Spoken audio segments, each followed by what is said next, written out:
Welcome back to the channel. I wanted to create a quick video around this naming convention automation in case it might be helpful for you and maybe some databases that you're working with. I think this is a great demonstration of balancing automations with the different database properties and how we can utilize different formula functions like formatDate, Substring, and other things within a simple Notion formula automation. I'm going to be using this rename checkbox as a trigger just for ease of viewers. Let's get started. So we want to create a new trigger. We want to do rename is equal to checked, and then we'll just edit the name property for now. I'm just going to create a basic automation to save it. I have these silly select property names in case we want to associate this with our new naming convention automation. I think something that I haven't really covered on this channel is the substring formula function, and I think it can be very helpful. It functions just like the left or right formula function in Excel, where you can specify the number of characters you might want to cut or paste from a specific cell. And so I'll show you how that works. We want to define a variable, and maybe we want to shorten the first and last name so that we want to include the first initial and then maybe the last name. And so what we can do here is take advantage of the substring formula. You can see here returns the substring of a text from the start index to the end index. And so I'm going to click on that, and I want to take the first letter of the name. So I'm going to go to trigger page dot first name, and then I want to take the first letter.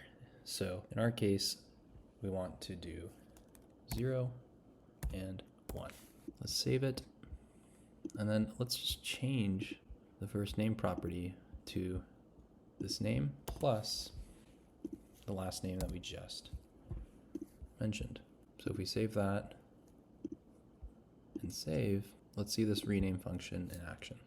Notice that my first name went from Ray to R. Clark, and maybe this is just name in general. And so that's just one way we can use that substring formula function to create that naming convention. The other thing we might want to do is utilize the date specific to a database. And so trigger page.date, we can reference the date of the trigger page. A cool way that we can manipulate this date, or if you just want to take the month and the year, for example, for the specified date, we can add the formatDate function. What that does is you can take a date and then specify the format in which you might want to show it. So I'm going to delete that parentheses, add a comma because that's going to be our date, and then maybe we just want to show the month and the year. And in our case, by referencing this formula function guide, we can just do MMMY, saying let's specify the first 3 letters of the month and then the year. Let's close it up, save it, and now if we want to add the date and update it to the name, we can do plus, add the date, save it, and now if I do John Smith, for example, and add January 1st and click on rename, let's see what happens. We go here, it says J Smith, Jan of 2025. And maybe that spacing is kind of funky, so we can go back to automations, go to the set name formula, and then we can actually just do quotation marks, space, quotation marks, add the plus, and then just like we would in a formula output, we can just add that spacing as needed. And maybe we can add a hyphen and then another space and then save it. So if I do rename, we can see the name changed to school-Jan of 2025. And so this is a really fast way in which we can rename database entries and then also utilize the substring formula that I mentioned. So we can kind of splice text up and then manipulate it in a way that makes sense for our databases and naming conventions. Previously, it was really hard to modify the name of an entry when we wanted to manipulate it with other database properties. But now with the automation, once we specify a trigger, we can define different variables and make use of those different Notion properties to create specific outputs to meet our exact needs. Now, the last thing I might want to add is let's also add the select property name to the naming convention. And so obviously that's going to be really easy. We just go here. I'm going to add another hyphen and a space between it.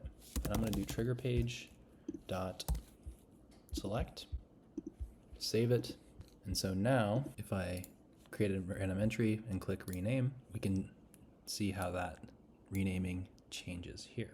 Our person, February 2025, dope, right? And I think that is how we would describe Notion formula automations. Dope, cool, and not lame, right? And so this is a very simple, quick video, but I wanted to showcase how easy it is to start to manipulate different text properties and utilize the new Notion formula automations and combine different Notion properties to create a specified outcome. Obviously, there might be some overlapping automations where if we were to rename again, this would change it to a totally different output, and that duplicity might not be that helpful. And so just want to throw that out there to make sure that you don't overlap automations and to be wary of how you might want to manipulate it. In our case, the automation doesn't really change anything because we're just taking the first letter of the name based on this variable that we just set. But in your case, it might make more sense to modify a different property and make that a completely new property so that you don't overlay the name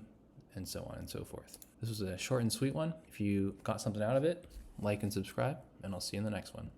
Thanks.